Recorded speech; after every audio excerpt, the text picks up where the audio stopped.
Welcome to the Leadership Guide, the show that takes you from peak performer to legendary leader by helping you unlock your heroic potential to emerge into who you were meant to be. This show is not your typical show on leadership. We have real, raw, unplanned, and unedited conversations with individuals from a wide variety of industries and expertise to get into the reality of what leadership actually looks like in the world, not just theories that you read about in books. We leave the conversations unedited because leadership is not about perfection. Because this show is unplanned, you get unique insights and you get to see a side of these individuals that they don't usually share anywhere else. On today's episode, we have a conversation with Jarrod the Wolf Castillo and discuss the dissatisfaction with the human experience, working with the next generations, and what handstands have to do with leadership and business.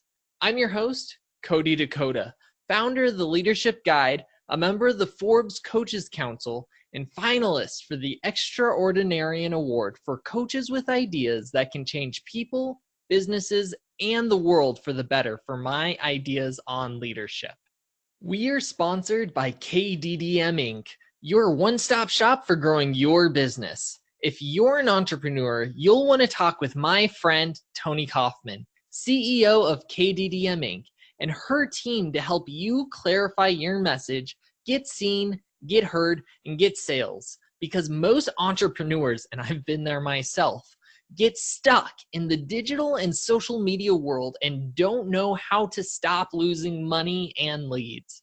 KDDM Inc. is a world-class digital marketing agency that offers professional video production by TX Filmworks and also offers amazing US-based virtual assistants, including phenomenal people like James, who works as a great graphic designer, Dean, who's one of the project managers, and one of the best producers is Caesar. KDDM Inc. brings the best tools and resources in the industry for entrepreneurs with their done for you and done with you solutions. Thanks, KDDM Inc., for bringing and helping entrepreneurs reach their heroic potential. If you would like to be a proud sponsor of the Leadership Guide show, please go to www.theleadership.guide and fill out the Contact Us form. We'll get in contact with you shortly. And don't forget, stay tuned to the end of the episode to discover how to join the League of Legendary Leaders, an association of leaders with the goal to raise $100,000 monthly to support nonprofit causes which are currently looking to impact the world and make it better for future generations. Now, on to the show.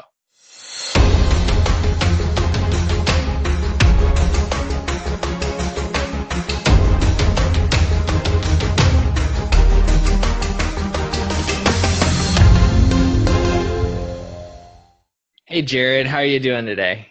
Oh, I'm doing amazing. How are you doing, Cody? I am living life and I am loving life. That's recently become a catchphrase of mine. I don't know where that really came from. I like it. I enjoy saying it. It just started happening, but whatever. Yeah. So tell me about the awesome things you're working on right now. The awesome things I'm working on. Well, since we met at New Media Summit, I've been doing and putting in a lot of effort into the furthering of the obvious. The low-hanging fruit is like developing the business, but even more specifically, it's been about increasing the amount of influence and exposure that I have been getting. I realized that in certain aspects of my business, there was this new awareness around the fact that I was letting sort of like my fear of being public or like having my words and my ideas and things being out there for potential ridicule was actually leaving me playing small. So I was like, dude, like this is ridiculous. Like I have so much more that I can do and provide. So now it's been this massive effort to reach out, start speaking, start hosting my own events. I just finished up sponsoring an event that went amazing. I got connected with a lot of people, did my first main stage speaking and offer as well. So it's been all cylinders going on developing the business and getting connected to the right people.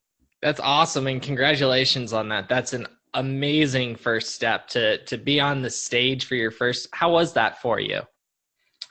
It went way better than in my mind that it could have gone, because I had this like, I'm going to be nervous, I'm going to be shaking, I'm going to be trembling. Like that was like kind of like the potentiality of what came up.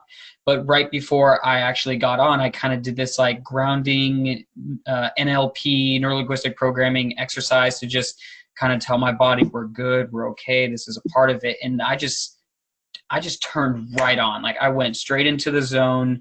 There was no stutter. There was no it was just really good. I mean, there's always room for improvement, but it went really well. That's awesome. Yeah, and I think that's something everyone needs to realize is there's always room for improvement. No matter how wonderful and awesome and amazing you are or were or whatever, there's always plenty of room to improve. Absolutely. Awesome. So jump into, what is your business? My business is, as it stands, is W.O.L.F Coaching Solutions, which is basically designed around empowering youth to live a life of freedom, a life of choice. But above all else, I am looking to inspire youth to create and live a life where they feel alive. It's, in essence, it is like life coaching for youth, but it's really designed about helping them be more, do more, and like I said, feel alive, getting them connected to their inner guidance and being able to create sustainable results, amazing results over any given period of time, and providing them with that unparalleled level of accountability. Definitely. So when you say youth, what kind of age group are you looking at with youth? So specifically, I'm kind of, so to speak, marketing to like 14 to 22. I've actually had a lot of parents recently who are like, oh, do you do younger, like 8, 9, 10, 11, 12, which, if I find an alignment in how I can provide a service, I will. But generally that like 14 to 22 is where I'm kind of like aiming. Okay, gotcha. So you're looking at a very different market than many people are within the coaching industry. So what is the differentiator with that age group versus most of your other coaching types of client, which are going to be your corporate clients, your business clients, that kind of general vicinity? Sure. And it's funny you say that, because it's like I could throw a penny in any direction and probably hit about 3, 4, 5, 6 coaches. Everyone's a coach nowadays. Everyone's a business coach or mindfulness coach or whatever it is. And I think raising my hand here, I'm one of them. Hey, look, like it's hot, and if there's a value to be had, I'm just like at the event. I think Steve said, he said that we are the solution to someone else's problem, so to speak. So if the suit fits, you wear it.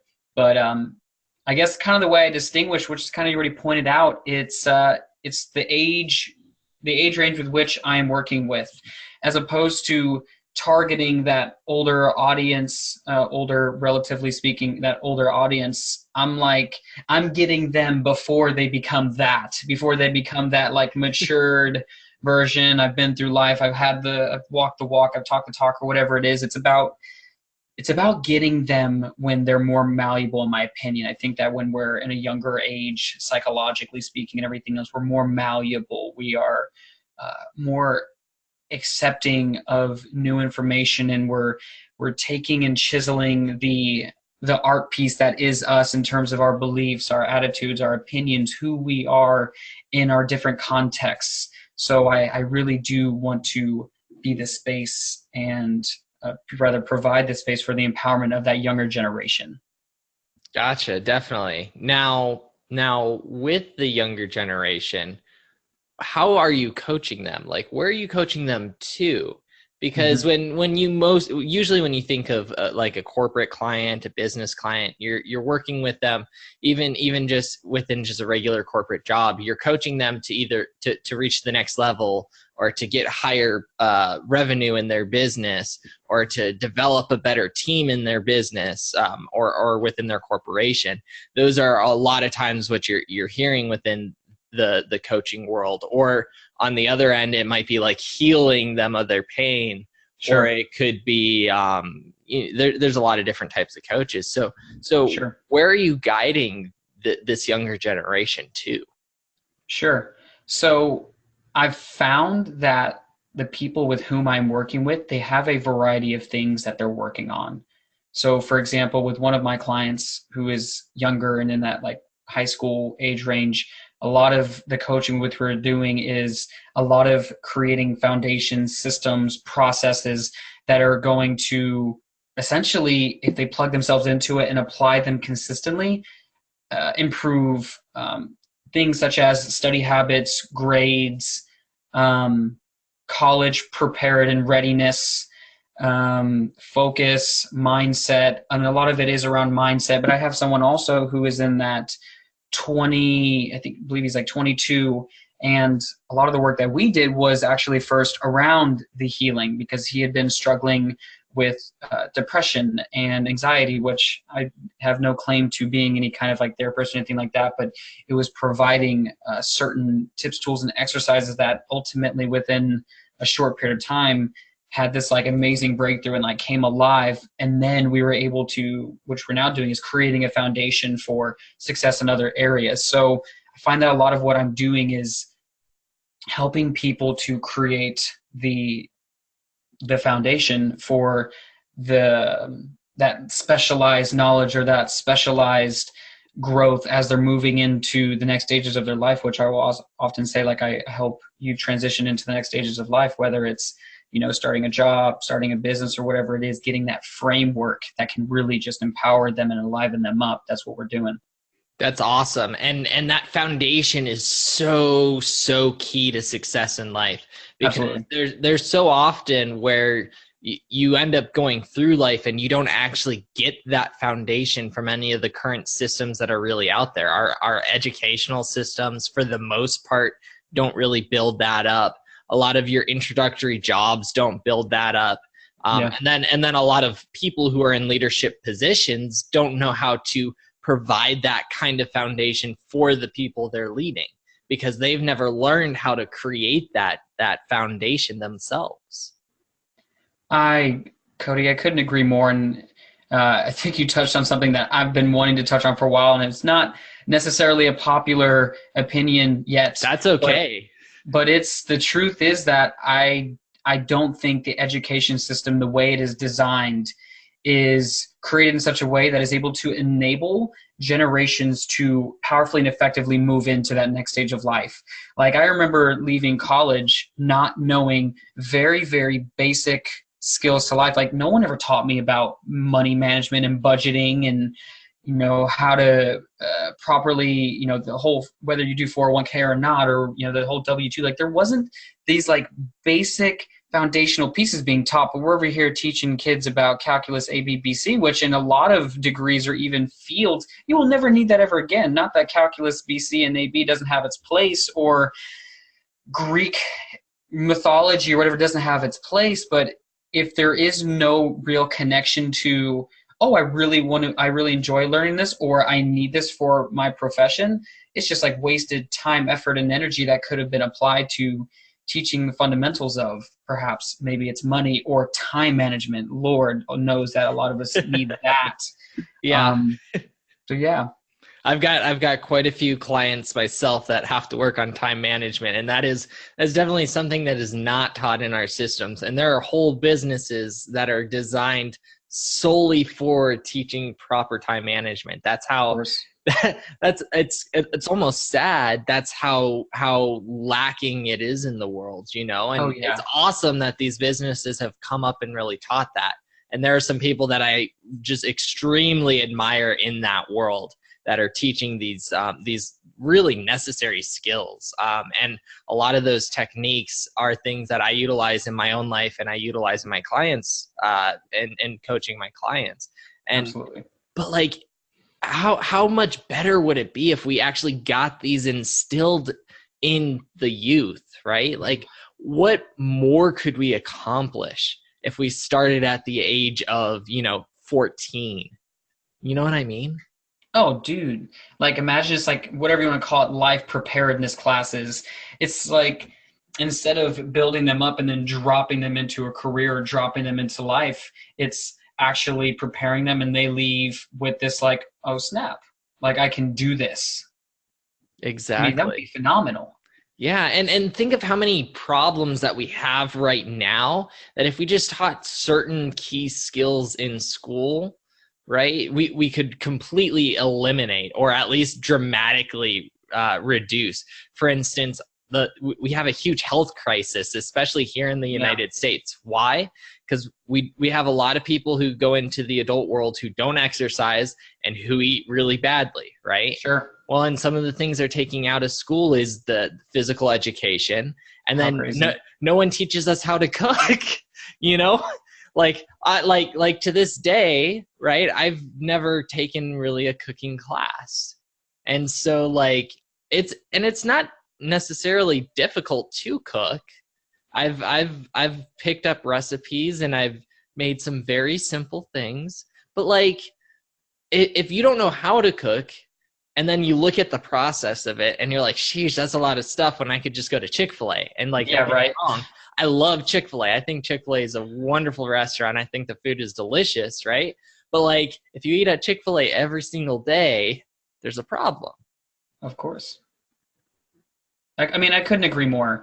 Like, whether it's cooking, whether it's, again, those basic planning principles, or if it's, touching back on time management, money management, how to create. And of course, I think the term balance is a little overused and improperly used, and is actually a myth. But being able to cultivate a life where we are able to counterbalance all of the different things that we're doing, and having things that, like you said, like teaching basics of cooking, basics of macro and micronutrition, the basics of finances, the basics of, how to transition into those next stages of life. Like, it's absolutely crazy. Or what about the basics of creating relationships? Oh my gosh. Talking like romantic relationships, because that's great too, but like just friendships. We don't teach the basics of relationships in general. Communication. Mm-hmm. I mean, communication is just straight foundational, whether you're in business, you have friends, you have family members, interpersonal conflict should be another one as well. It's like, how to be able to articulate a thought that you have, or an idea that you have, and being able to do it in a way that is effective. And then maybe even a step beyond that is like negotiation skills. Yeah. Like being able to have healthy negotiation between any group of people. Or just discussion in general with opposing viewpoints, right? Yeah. Like, because like so often people put up this super wall in front of them as soon as an opposing viewpoint comes in front of them. Of course. And I'm lucky that I don't even know where this came from. Probably from my family. But like when I hear someone with an opposing viewpoint, I'm intrigued. I'm like, okay, I want to hear what you have to say, because like, what if I'm wrong, right? And their whole viewpoint could change everything in the way I see that, or it might not. Maybe it doesn't convince me, but maybe there's some other key principle I can pick up, or I can pick up just how they understand it from their viewpoint, which allows me to just simply have that simple connection. And we don't teach that. And this isn't just the youth. This happens all throughout life. I remember I had a teacher in college. I went to a Catholic university, and I wrote this paper. And it was on Paradise Lost, right? So I'm going to a Catholic school. I'm not Catholic myself. I am Christian, but I'm not Catholic. And we're delving into a pretty Catholic book in general. And I remember reading this, and I had this idea that was not very Catholic. Right? And I wrote my entire paper on it using support from the book, right? Yeah. And I remember I got, I think, a D on the paper. And the only thing written on the paper was, I don't agree with this. How awful is that? Wow. Wow. I mean, wow. It's like, oh, I don't agree with what you think, therefore. Yeah. And it's like this is a pervasive problem in our society, right? Yeah. If we could instill this kind of the mindset that prevents that from happening in our youth, oh my gosh, the amazing things our youth could do. Yeah. I feel like it's just like this. I think it's beyond tolerance. I think it's being able to, foster this environment for compassion and for understanding. Like, you don't necessarily have to agree with it, but I think there's just like a certain level of being able to respect your fellow man. And this is beyond your skin color, your race, your Oh yeah. ethnicity, nationality. Like, just being able to say, oh, I hear what you're saying. And like you said, like, it might be, oh, like, I get that. I'm going to adopt that into my own. Like we talk about psychology, like assimilate or accommodate, like bring in something new. Or maybe it's, oh, you know what? That's not really, like, that doesn't really fit in alignment with what I'm, currently creating or believing. However, this little piece, I like that. I'm going to take and add that. Or maybe it already reinforces what I think. But being able to create space for other people's ideas, to have them be heard. I mean, what kind of world would we be living in then? Exactly. Absolutely. Now, you said something really interesting, and this is something you've talked about before, but it's this concept of balance, right? Yeah. So delve into your thoughts on this concept, because it's really is a huge catchphrase in today's world, especially Sure. the quote unquote work-life balance that you see. Sure. And if you're looking at the younger generation, I'm sure that's like school, relationship, sports, home life balance. But Yeah. like, explain your thoughts around this concept. Yeah. And I'm going to throw in there like video games and media. Oh yeah. I mean, if you look at a pie chart, that's like 50%. It's just like media in the middle of class, in the cafeteria, heck, when they're talking with their friends. So make sure we include that. But I think what it is, it looks like this. I've been in a coaching program recently, and one of the most beautiful concepts that I got from being a part of it was the idea of having an integrated lifestyle, meaning that my business, my personal life, and my movement that I'm creating can all be integrated. But that doesn't necessarily mean balanced. And I'm going to explain by giving an example. You might have seen it, maybe you didn't, but when I actually went and spoke at the event, I did a handstand while I was giving my pitch. Yes. I thought you were going to do it throughout the entire pitch, by the way. I thought you were going to do that, and I was going to be so amazed. And then you came down like 30 seconds into it, and I was like, oh, man. So next time you give a pitch, you got to train yourself to do the entire set. Good. Okay, got it. Got it. Now by the end of it, I'm like, okay, all right, I'm done now. I can breathe, or I pass out completely, and everyone applauses, and I get up off the ground. Yeah, I'll work on that one. But yeah, so inside of doing the handstand, I started explaining that the concept to me of balance is a myth. So even inside of a handstand, although it looks like I'm holding this handstand, I am, quote, balanced, I am constantly having to make little articulations inside of my body, whether it's flexing in the wrists, squeezing in the glutes or the legs or in the core. I'm constantly making micro movements to be able to adjust. And what then I would propose is that instead of thinking of like I'm always trying to achieve balance, I'm always in this flow of counterbalance. I'd actually heard this concept from Dan Thurman. It's really great. And basically what it was explaining was it's like juggling balls. When you're juggling a ball, although it appears, maybe there's 3 to 5, however many balls, it's like, oh, we're juggling 3 to 5 balls. But in reality, we're only really juggling one at a time, and the rest are in the air while this one is being tossed.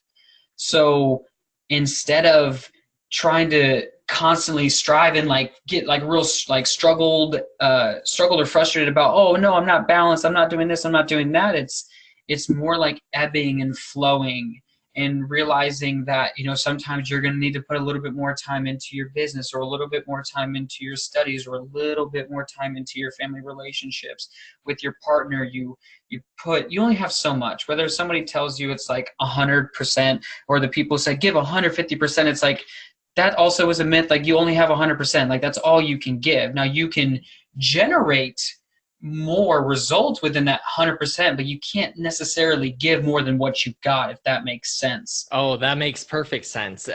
The first time I heard that concept, it came from John Wooden, and well, not directly from John Wooden. It was from a story that John Maxwell was talking about from John Wooden. Because John Maxwell is one of my mentors, who's also absolutely phenomenal. But John Wooden had he was the coach of the UCLA basketball team. Okay. And there was a period of time where he was just kind of okay, and then it seemed out of the blue he had like so many back-to-back wins within the NCAA, and he went on to become recognized as one of the best coaches in history, and we're talking across all sports, not just basketball. Wow. He's considered one of the best coaches in all history, and there's a story where he's at practice with his team, and there's one of his players that he's looking at, and he sees the player's not playing at 100% because he knows what that player looks like at 100%. And he goes up to the player and he says, "Hey, I know what you're thinking. I know you're thinking, if I just go 90% today, tomorrow I'll be able to go 110% and I'll break out even." And he goes, "That's wrong. All you can give is 100%. And so if you don't give 100% today, that 10% is lost forever." And so if you want to become the best you're able to give, right, put in your 100% today, because you're never going to get that 10% back. Powerful story. Wow. I'd never heard that before. Thank you for sharing that. Definitely. Yeah. No, John Wooden, absolutely phenomenal teacher. And he went on to I mean, he coached some of the best players in basketball, and I could tell a few of his stories, which because he is such an awesome guy. Another one of the things he taught, first thing when a new player came into the program, right? The very first thing he would teach them how to do is how to put on their socks and put on their shoes. And you're thinking, these are college players. They should know how to put on their socks and shoes. But he taught them very specifically the nitty-gritty of how to put on your socks and shoes, because he recognized that if your socks aren't on right, it could lead to blisters. If your shoes aren't tied right, it could lead to messing your ankles up. And if those happen, then you wouldn't be able to play at 100%. And every time you don't play at 100%, that's potential that's lost. Interesting. Let's talk about foundation, right? Exactly. And that's what he started with every one of his players, was the foundation. And we're talking about good players. You know, the players that went to UCLA were good basketball players. Many of them went on to go play pro. And so it's not like you're talking with like 5-year-olds about how to put on your socks and shoes. These are adults that you're talking about, very young adults, but they're still adults. Nonetheless, that's so funny. And I'm sure they're like, "All right, Mr. Miyagi, what are you guys doing here trying to put on our socks and our shoes? Why am I waxing on and waxing off?" Yeah, putting on and taking off. Don't get blisters, young one. But I mean, inside of that, I mean, you are spot on, exactly right. And I'm glad that we brought up the whole 100% thing, because I think I think it's a misnomer. I think you can get more than 100% of your results based off of what you do, like that whole 80-20 principle. But, you know, inside of that 100%, I think it really just does come down to, when you show up, you show up. You show up and you put out everything you can to the best of your ability, no matter what. And if you find that you're getting stopped, stuck, or whatever it is, I think that's when, you know, start to ask different questions, or, as I think is really important, rely on community. Stop trying to do it all alone. Rely on the people around you, you know, extend a hand, ask for help. Definitely. I definitely agree with that. And I mean, if you look at it from like a basketball perspective, just because I have basketball on my mind now, right? You can put 100% of your effort into doing the same thing over and over again. Sure. And me personally, I'm a very small guy in comparison to most basketball players, right? So if I decided that I'm going to put 100% effort into going against the biggest, tallest, bulkiest guy defender on the other team, right? And I'm not a good basketball player either. Sure. Like when they say white boys can't hop, I'm that statistic right there. That's not always true, but it's very true in my case. So like if I put 100% effort into going against an awesome defenseman in basketball, I'm probably not going to succeed, no matter how hard I keep trying to do it, right? Yeah. But like if I got Michael Jordan on my team, right? Yeah. Or, fill in whoever player you love the most, right? That's really good, right? If I have that guy on my team and I just pass the ball to him, we can still win, even though I don't have a chance against beating my personal defender, right? But if I put 100% effort into getting the ball to the right person, then we can win. Yep. You're right on. Spot on every time. So you said another really interesting thing here, and I've got a question around it. You were talking about how with our younger generation, and this is totally true. We're seeing this all the time. The technology is in front of their face all the time. Social media is there all the time. Video games are there all the time. Yeah. And it's not just the younger generation. Part of our generation is like that. Even the generation before us, some of us are like that.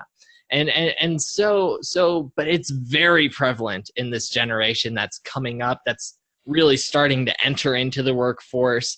And so, how do you go about connecting with these people that are so attached to their technology? So it's interesting. I couldn't help but just look at that board right behind you as you said that. And the things that stuck out to me were controlled attention and creative vision. Well, actually, it was what I heard in my head was creative vision. And the reason why I think that is important is this.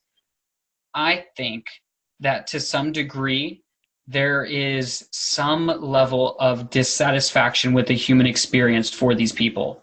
Meaning, for example. Ooh, that's powerful. Mm-hmm. If I was so, like, for example, if I'm skydiving, there is not a single chance that the first thought on my mind while I'm doing that is, oh, let me get out and take a selfie. That's not the first thing on my mind. But the first thing on my mind is, holy crap.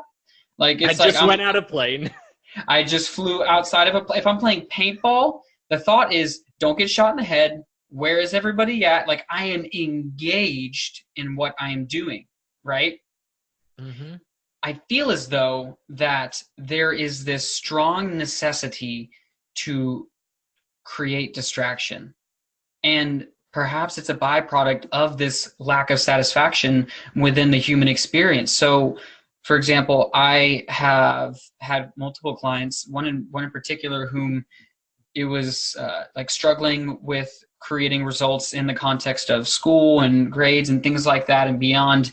And the first question I kind of very pointedly put out was, yeah, okay, well, how much video games are you playing? When are you going to sleep? When are you waking up?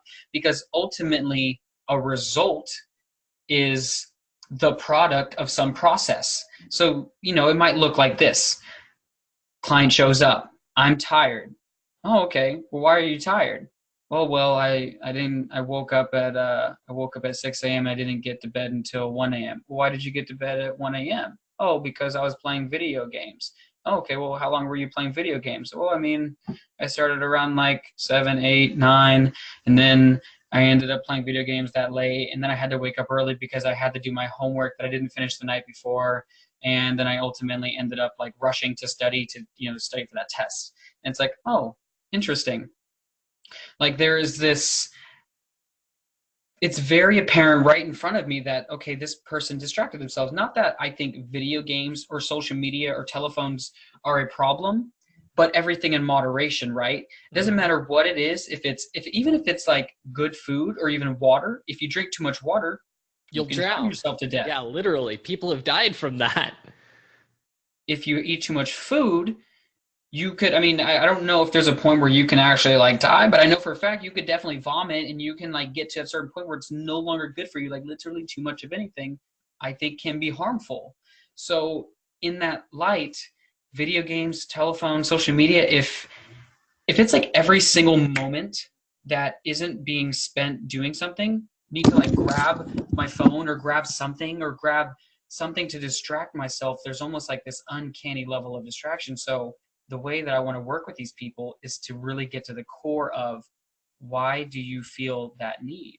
Like, why do you want to compulsively check your phone, or compulsively and for extended period of time play video games, and get to the core of that? And I get things such as, what I really want is to connect with people, because I don't feel connected with people at school, or I'm bored, I'm unengaged. So it's about bringing awareness to that, controlling the attention, and then creating a vision for the future. I love that. And that is, I mean, that's not just the younger generation. That's all over the place that you see that. Yeah. Where people don't feel like they belong in the environment they're in. They don't feel like they're connecting with the people there. Just in the leadership world, this is one of the craziest stats that I've recently heard. But over 50% of people would trust a complete stranger more than their own boss. Like that's a huge level of disconnection, right? Just with that little thing alone. Like, if you can't trust someone that you spend a fairly decent amount of time with in the world, right? Like that's a problem of major disconnection.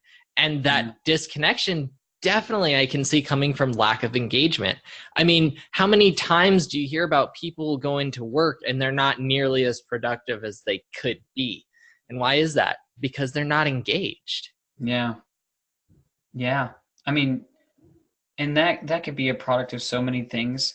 And I feel like what you're pointing at in the context of like not trusting your boss, like, I think that when it's so funny, it's no different than parent to child, of boss to employee. When there is a disconnect between goals, ambitions, wants, and desires, or whatever it is, like boss wants X, Y, and Z. Maybe it's like, I want you to show up at this time and this time, or do this thing, buy this, whatever. And there's, the other side of the story, which is, the person who's working wants to have this knowingness that the boss has their intentions in mind of, oh, I really want to work through the ranks, or I want a bonus, or when there's a disconnect there, then, and we went to communication, there's a breakdown in communication. And of course you're left with the person, the employee almost having this like sense of helplessness, like, oh, I'm going and doing because I have to put food on the table, or whatever it is, and I'm feeling very disconnected from everything around me. You have this level of disconnectedness. So then we try to numb it, whether it's drugs, alcohol, phone, social media, whatever it is, just to get that feeling of, I'm a part of something, and I'm actually creating and progressing and moving forward. Definitely. And sheesh, there's so many problems in the world right now that are caused because we don't have that connection, and we look to the wrong places to get that connection. Of course. Like you were talking about drugs and alcohol. Huge problems in that. And why is that? Because we're not getting any sort of enjoyment, and these substances we put into our bodies because we believe they'll bring at least a portion of what we're hoping for. Sure. Right? And more often than not, they don't. Right? Or it's temporary. Or it's extremely temporary. Fleeting. And then sometimes it has the reverse effect afterwards, especially with alcohol, because alcohol is a depressant, whether you like it or not. It is categorized as a depressant. Exactly. So if you go to alcohol to make you happy, you come out of the drunkenness, right, to become more unhappy, right? And then it creates this vicious cycle where it's not actually creating what you're looking for. Yeah. I mean, you're spot on. You know what I think it comes down to? This I'm not the first person to say this for sure, but it comes down to a strong lack of awareness. It's like a lot of times we're in this vicious cycle and we don't even know it. And all of us have them. Like whether it's, inside of like a lot of times it's unhealthy and unserving habits. There is this vicious cycle, this reoccurrence that keeps happening. And here's what I think is the issue. we keep trying to treat symptoms, meaning instead of actually treating the root of an issue, we treat the symptoms, just like I think our Western medical system is, but that's a whole nother topic. But here's the prescription jug. But like, if I'm frustrated and unhappy, I'm going to come home, I'm going to turn on the TV, I'm going to grab a beer, I'm going to eat the potato chips, eat the unhealthy foods, I'm going to eat the sugary things to boost like a certain amount, like a very small amount of like, not necessarily, but it's not insulin, but like to kind of hit on those dopamine and serotonin receptors and do that for some kind of short period of time, because we're in such an instant gratification society. It's like, I want it now, get out of my way. And then you get that little bump and then you slowly come back down, and maybe it's a little bit deeper than it was before. And it, just like you said, it's just like a rinse and repeat, Monday through Friday. Woo, it's Friday. Yeah, I'm ready to go and party. Woo. Like shooting guns up in the air, and you go and you party Friday night, and you're like, yeah, it's great. Can't wait for Saturday. Party Saturday. Then it's Sunday. It's like, oh man, tomorrow's Monday. And especially when you're younger in the major party years, there's usually like homework going on. So you're like, I have so much crap I have to get done. Yep. Yep. Oh man. And like these cycles, they're not just things that happen with adults. They're things that are happening with the younger generation. You brought up a perfect example of one where the kid comes home, they play video games for hours on end. They don't get enough sleep, so they get to school tired. They're not effective at school, which makes them depressed, unengaged, not wanting to be at school, right? So then they get out of school and they just want something that'll take them away from the reality of school. So they dive back into the video games for hours on end. And that, I mean, that's a place where it can start. It's not, you know, it's not as bad as doing like cocaine or something. Of course, like that's way worse, but that cycle can be just as vicious starting then. And it's, you know, how long too, because personally, I think that another thing that doesn't help that cycle is then it gets to a certain point where the teachers, the faculty, and the parents then start coming down hard on the student. You're not performing. You're not doing well. You're grounded. We're taking away this. We're taking away that. And I think what ends up happening from that is it creates more resistance and more frustration and more anger, can even lead to depression and anxiety, because now there's this sense of I'm not good enough. I'm not worthy. You know, some people react certain ways. Some people lash out and they get angry and they drop out or whatever it is. Or on the opposite side of the spectrum, there's like this full-blown withdrawal and aloofness and not feeling connected to what it is that they're doing. So instead of supporting them and being in the, hey, you know, what's going on? You know, how can we support you? It's you're doing wrong, you're doing wrong, you're doing wrong. And like you said, then you get into this vicious cycle. And the next thing you know, look, man, whether people want to hear it or not, suicide, bullying, all of these topics, anxiety, depression, they are at alarmingly high rates right now. And this isn't just young people. It's all over the board. It's everywhere. I heard a statistic recently that more people in the past year or so have died from suicide than from being killed by a gun. Wow. That's the level we're at right now. Wow. And my head is just like, why?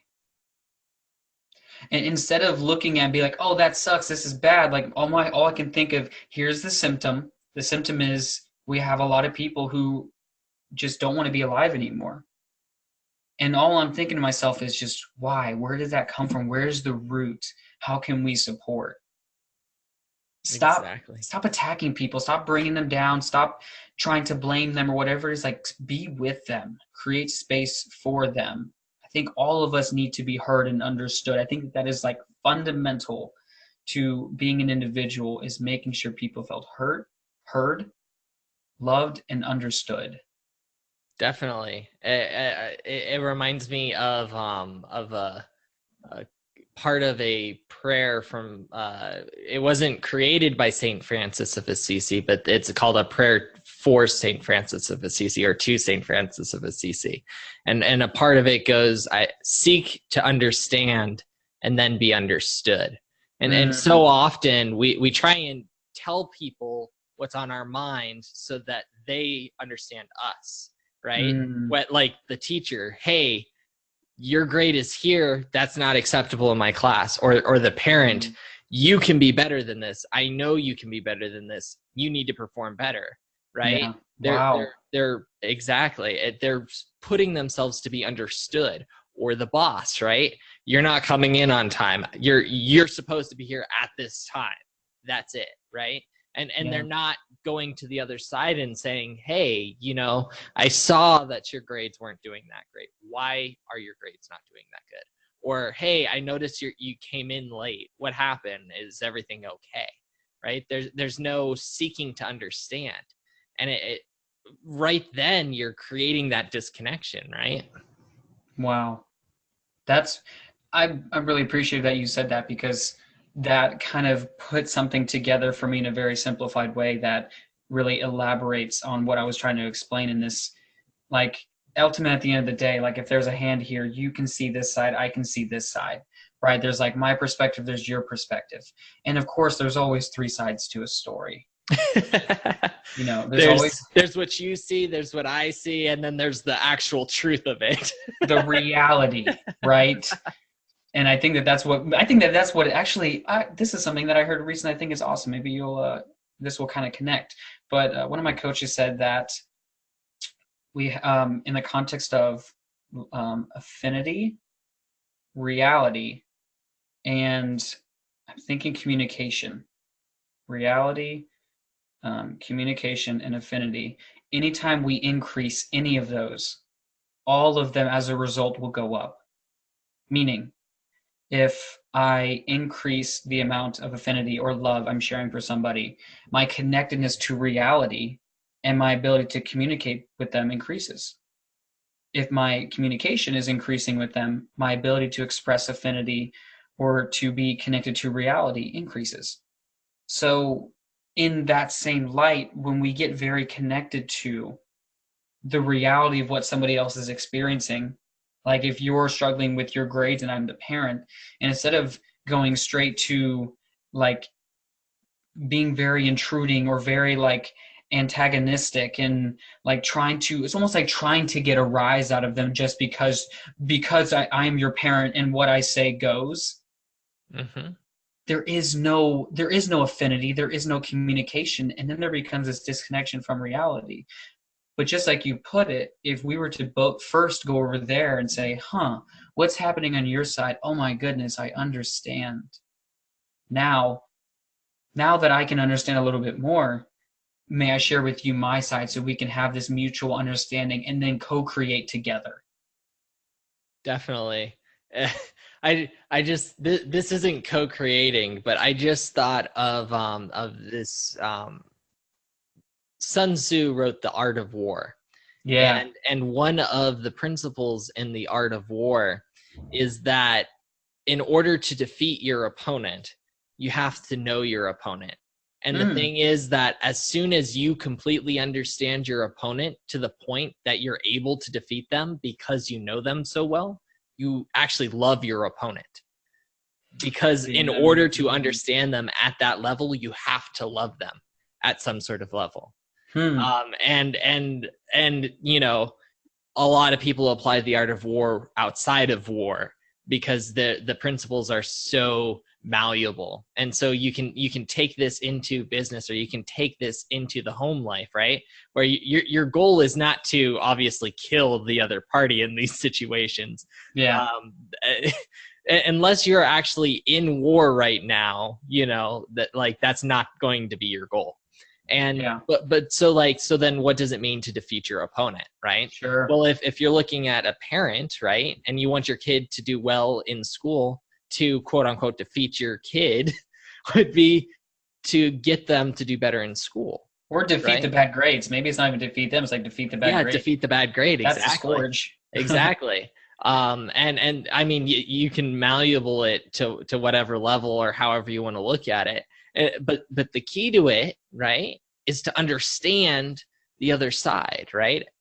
In order to get your son, your daughter, whoever, right? To perform at that high level, you have to know them so that you can figure out how can you get them to want to be motivated to do the work? How can you get them to understand why doing the work is important? How can you put these principles in front of them so that they understand it, and then not just understand it, but actually want to enact these principles in their own life?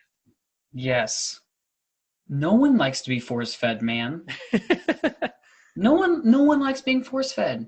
Yeah. Matt, I'm sure it was, I know it's been one of these books I read, but this whole idea of like being able to make it seem as if it's their own idea, or being able to create it in such a way that they come to their own conclusion on it, or they see it for themselves. Like, oh, if for example, the parent, or even let's just say in business, if a CEO or a manager gets really connected to what the employee is wanting to create, gets so connected to it, and then begins to frame their actions and their interactions in such a way that empower that individual, I'm willing to bet everything that is me and that I own that employee, that child, whomever it is, will be more and do more in any area that is created from. Definitely. That actually makes me think back on when I first entered the corporate world. I came into a job which was accounts receivable, which is very much not a glorious job, right? Because you're calling people to collect money from them because they haven't paid money, right? And in our organization, when I first joined it, there were 3 of us, right? And my training was literally, here are some phone numbers. We can't get you into the system yet, so you can't really use the computer, but go ahead and call these people. Like that was my training. Wow. And so, yeah. And so like from the start, there's a disconnect. And then we went to our first all hands meeting, which is where the entire company gets together, right? To talk about what's going on with the company. And our CFO is on stage, and no kidding, he talked about how the accounts receivable team gave him nightmares. Obviously creates huge disconnection. Now, what was awesome is soon after that whole debacle happened, right? We got a new manager, and he was all about engagement. He was always trying to figure out who you were. How can he help you do better? What are the things that are going on just in your life in general, not necessarily just at work, but just in general, what's going on in life, and what are the things that motivate you? Where do you actually want to get to?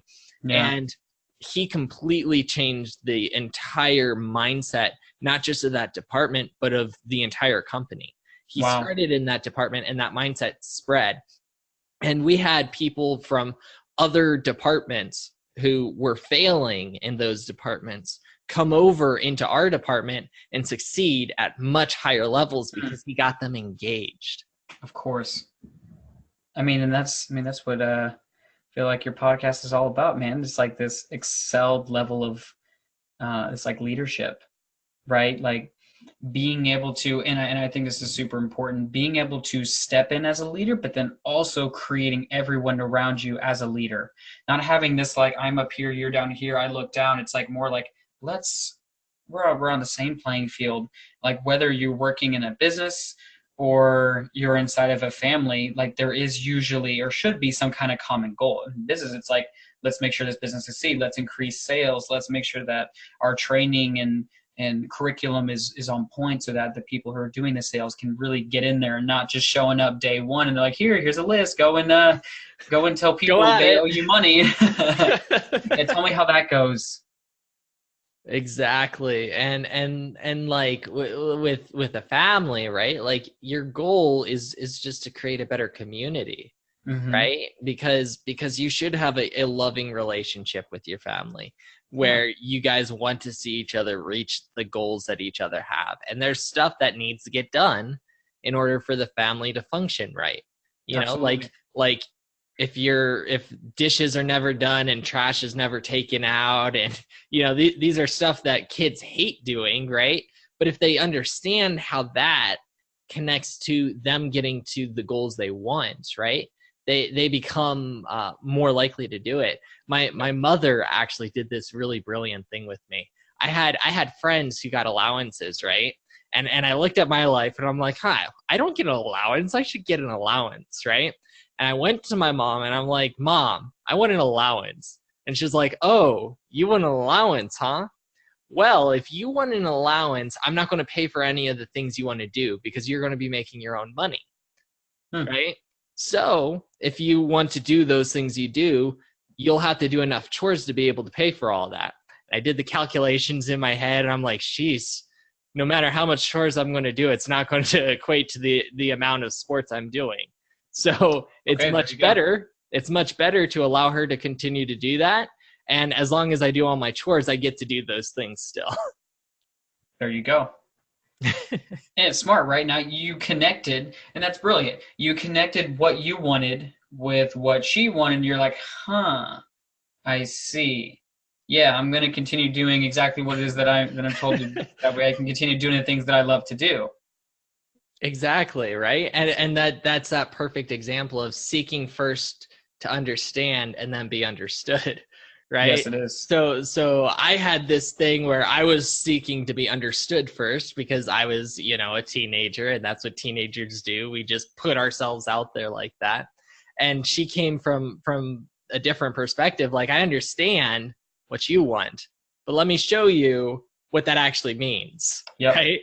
She understood what I wanted, and then she helped me see from her perspective, which then I've determined that, okay, maybe it's better not to get an allowance. I'll just keep doing the chores. It'll be okay. Thanks, Mom, for clearing that up for me. That rocks. Love you. I'm going to go do something else now. Exactly. But like how often do teachers do that with their students? And exactly. It doesn't happen.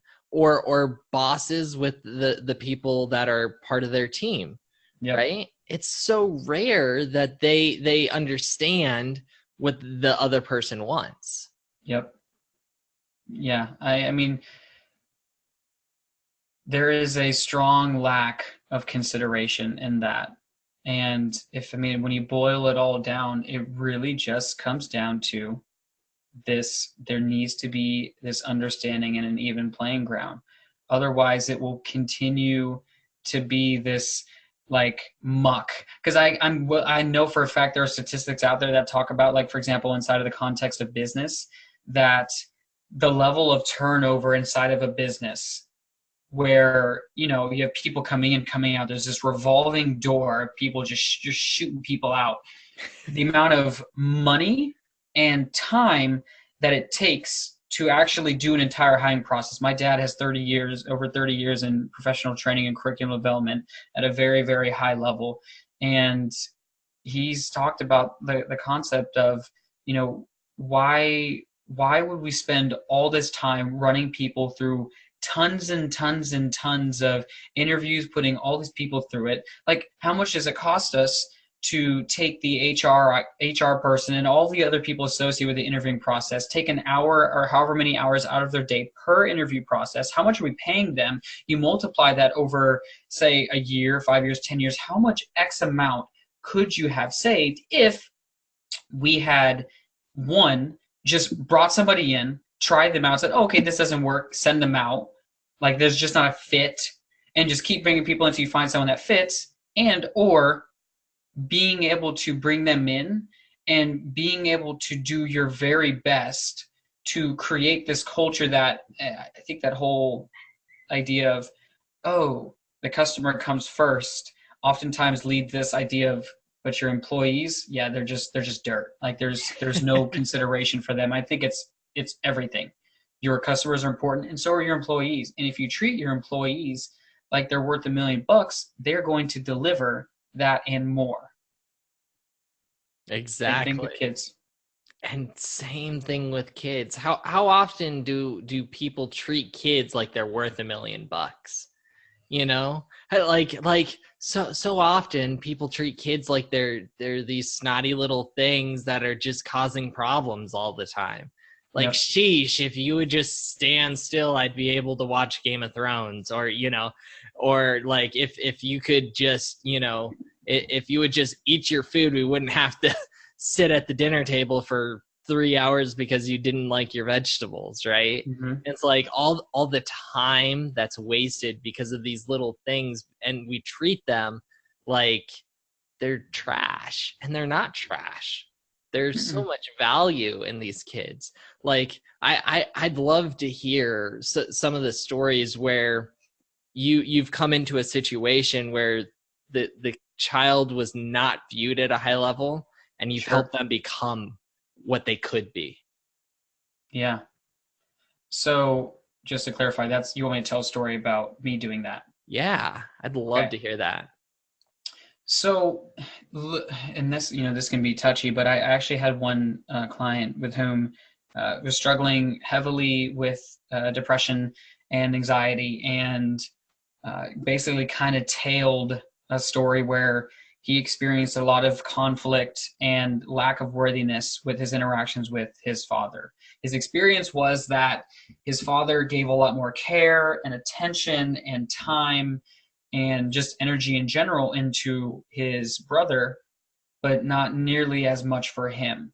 Mm-hmm. So then what ends up happening is after enough interactions, this belief starts to be created that I am not worthy, I'm not good enough. And the stories go on. And what's interesting is if we don't address that and bring awareness to it, that same feeling, belief, and attitude then trickles into other relationships, perhaps in our intimate relationships or our interactions with friends or even at work. There is this foundational belief that I am not good enough, I am not worthy. So inside of that, what I did with him was getting very clear on that. It's like, oh, he had a story of, oh, this is what it was like with my dad, and da da da da da, and we spent some time really figuring out and distinguishing, okay, but what did you make that mean? And once we got to the core of that, there was this like light bulb, like, oh my goodness, I have been living out this falsified story, completely disconnected from reality, that my dad doesn't love me, that I am not worthy, that I am not cared for, that my well-being isn't a priority. And because of that, here have been my actions. And once he was able to distinguish that, he went from this very like mopey, disconnected state to having interactions with his mom and his dad that were completely transformed. And also transformed just in general the way that he showed up in his way at work, in his interactions with his family, in his interactions with his girlfriend. Like there became this profound level of accountability and responsibility. Like not just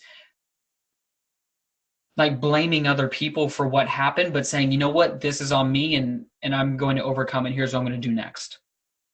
Definitely. And how many times are leaders looking for that kind of a person for their organization, right? What's beautiful about that, right, is this was someone that most people in a business wouldn't look at as a potential candidate to be someone great who would take accountability, right? Sure. But when you took the time to show them what their value was, they became what everyone is looking for. It's interesting, isn't it?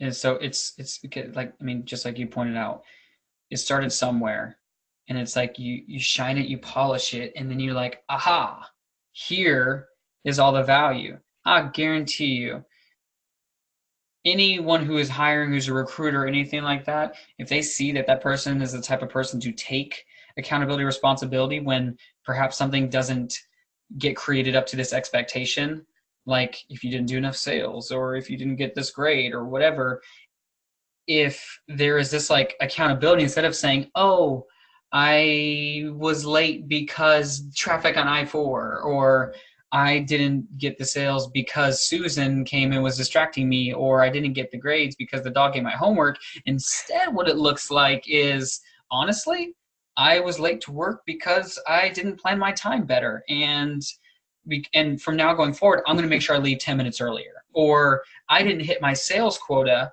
because I was too busy dinking around on Facebook. And going forward, I'm going to make sure that I don't do that.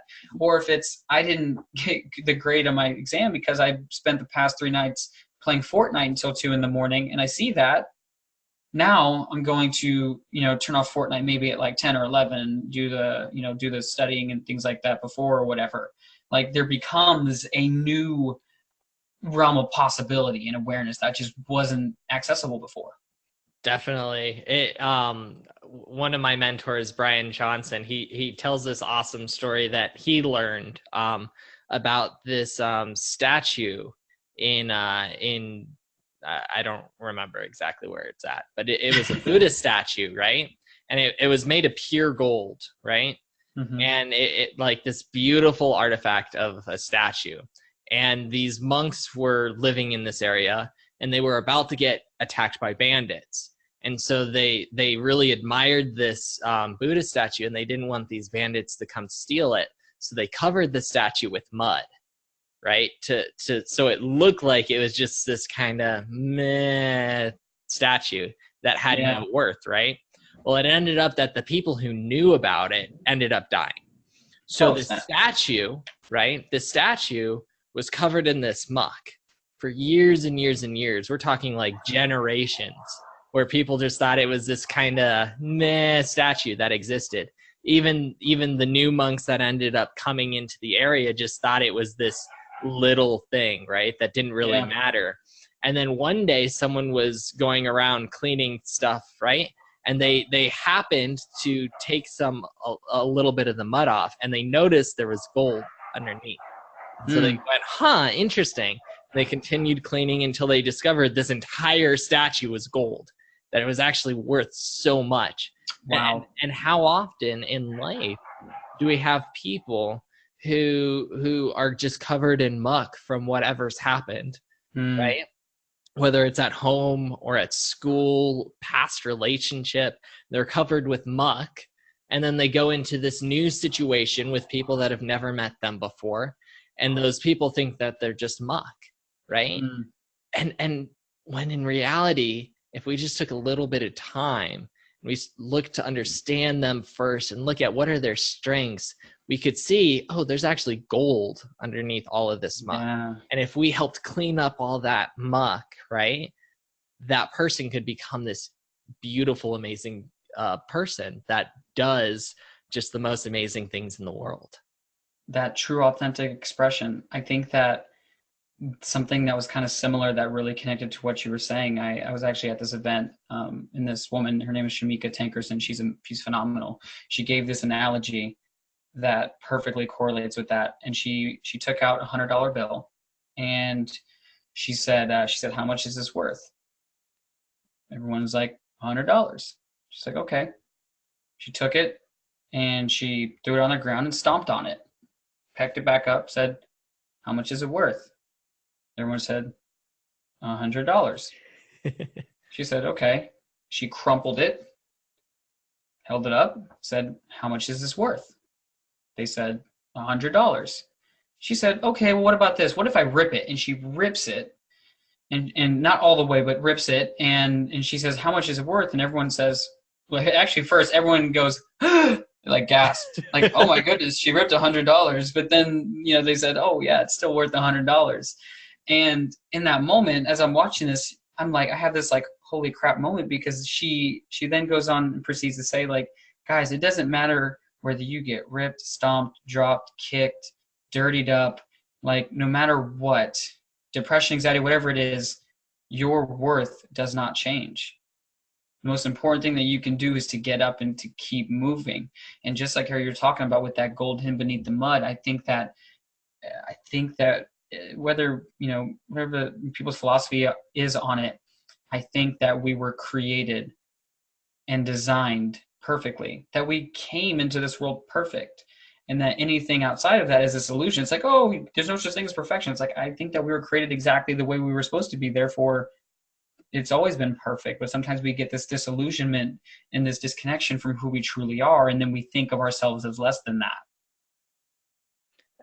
I think that's an awesome way to look at it. And I'm like, in my business, I actually do have, one of my values is excellence, right? Yeah. And I say with that, I say mediocrity is unacceptable, but perfection is impossible. Mm-hmm. But we're looking at two different types of perfection. And that's one of the nuances of how language really is. Yeah. In one perfection, right, the one that I usually talk about, it's this idea that if I put all these tiny pieces together, right, I'll never have to change anything again. Yeah. Right? And that doesn't exist. That form of perfection doesn't exist, because everything will always be changing. Change is it's an inevitability. And so to put so much effort into this quote unquote ideal perfect, right? That's never going to happen. That's one form of perfection that doesn't actually exist. But there's a different form of perfection, which you're touching on, which I actually think really does exist. And I wouldn't necessarily use the word perfection for it. That's just the way I look at it, but it still applies. It's this understanding that what is should be. And in Latin, there's this awesome phrase. I think it's Latin. I'm pretty sure it's Latin. I'm not a Latin major. So if this is not Latin and you're someone's in the comments, really this is Latin wrong. And like, you're wrong. Like, that's okay. I'm human. I make mistakes. I admit that. But the phrase is amor fati, which is basically a love of fate, right? Oh. Which is whatever happens, good, bad, indifferent, right? Love that it's happened, because that allows you to be this secondary version of perfection, right? This whatever's happening, there's reasons behind it. Sure. That allows me to move forward at a new level. Yeah. Whether it's good, bad, or indifferent, right? If something terrible happens, that doesn't mean that you have to become lower. You can actually rise up. Sure. And it's this version of perfection is more about worth, right? And the personal worth of a person is infinite. We have so much potential to do so many things. It's truly, it's insane how many things mankind has been able to accomplish that's impossible, right? Yeah, it was impossible to fly, but we figured it out. It was impossible to go into space, but we figured it out. It was impossible to go faster than a horse, but we figured it out. Like this happens all the time. Yeah. All the time. And so to say that someone's not worth something, that they're worth less than whatever, right? Yeah. That's not true. Now their worth may not look the same, right? Mm-hmm. Just as $100 bill is going to look different than $100 yen, right? And I mean, obviously those don't equate perfectly, because they're not worth the same in economics, whatever jazz, right? But like, okay, $100 versus $100 worth of quarters, right? Their worth is the same. They just appear very differently, and they have different things they can do, right? And their worth is exactly the same, but how they can work in the world is very different, right? Yep. Like, that $100 bill is great, right? But you can't stick a $100 bill in a gumdrop machine. No, you can't. And if you try, you're going to think that $100 bill is worthless, right? Yep. But at that same time, right? If you try and bring $100 worth of quarters into buy something, there's a good chance that the store will be like, no, come back with a $100 bill. Yeah, you're not going to change. Like, and they're going to be like, you're a joke. Why would you ever, like, what kind of terrible human being are you, right? The worth is exactly the same. And this happens with people, right? Different people have different strengths, and the way their worth appears in the world is very different. And if you look at where you can put their worth, to maximize the use of their worth. It's amazing what they'll be able to do there. Mm-hmm. You're perfectly on point. It's like trying to fit a square in a circle hole. Oh man, and we do that so often, right? Or try to make the fish climb a tree, right? Yep. That's one of the ones that I hear a lot with the educational system. You know, you can't make that fish climb a tree no matter how hard you work, and you can't make the monkey stay underwater for 30 minutes plus. It's just not going to happen. And if you try to do that, it's going to look really bad. But as soon as you put them in the right environment and you allow what they naturally already have to go to the highest levels that they can do it, I mean, miracles happen. Couldn't agree more. And environment is so key. It's something that I tried to fight for a long time. And I realized that, you can always show up and do your best. You can always keep trying to do your best, but to a certain extent, your environment does, in my opinion, it's going to create some kind of difference in the potential for someone to show up. I mean, look, we see it for, statistics in regards to socioeconomic status, like people with more wealth and affluence versus people who don't. Like the opportunities and the potential, it's not the same. And I think the same can be said about, the environment with which we are, putting our youth, our children into. Same thing goes for business. What are you putting your employees into an environment that is wealthy and affluent? Are you putting them into one that is impoverished and just not up to a certain standard? So important. Definitely, no doubts. So I've got to start wrapping this up. This has been just absolutely amazing conversation, though. If someone is looking to get a hold of you, what is the best way for them to get in contact with you, or best ways? I mean, throw in as many plugs as you want. I don't really care. Cool. Yeah. So the best ways to get connected with me are on Facebook, Instagram, LinkedIn. Those are the main social media platforms right now, and they're all under @Jarrod Castillo, which is JARROD CASTILLO, or my website, which is jarrodcastillo.com. And I'd love to, make connections with anybody who resonates with the message. And stay tuned. I got a podcast kind of be rolling out as well. It's going to be amazing. I'm excited for that. Yeah, the running title right now is Follow the Wolf, but we'll see as that kind of comes into development what that looks like. Definitely, and I would. We didn't have a chance to talk about it today, but I would love to have you on again so we can talk about this whole thing behind the wolf, because I think animals in general and how we connect with animals is very fascinating. And I've had my own stories behind that, and I'd love to hear your stories sometime. I'm looking forward to it, man. I'm looking forward to it. All right. Well, until then, thanks for being on here today. Thank you, Cody. It's been such a pleasure. Thanks for listening to this episode of the Leadership Guide.